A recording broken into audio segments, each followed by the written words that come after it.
आज के लिएर आयो भन हाम्रो बुढोले क्यान्टिनबाट आज चाहिँ अब हामी फौजमा हुँदाखेरि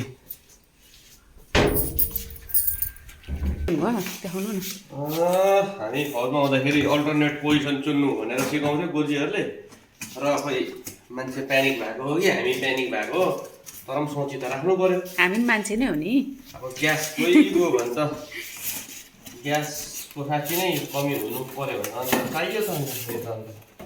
एउटा सिलिन्डर ठिक गर्नुभएछ एउटा सिलिन्डर खाली भइसकेको थियो बुकिङ नै भएको छैन यसले राम्रो चाहियो नि त अब हेर है फेरि यसलाई चलाउने तरिका त अब अहिले भन्नु पर्दैन युट्युबतिर हेरिहाल्नु र के भन्छ यो चाहिँ सबै भाँडालाई हुने हो नि फेरि ए हल्का मासु पोली खानुको लागि पनि छिटो पर्छ इन्स्ट्रक्सन छ होला नि त यो चाहिँ स्याटसँग राखेर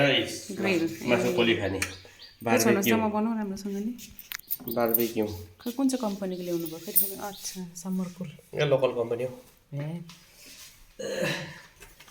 राम्रो ल्याउनु भएको छ ठिक गर्नु है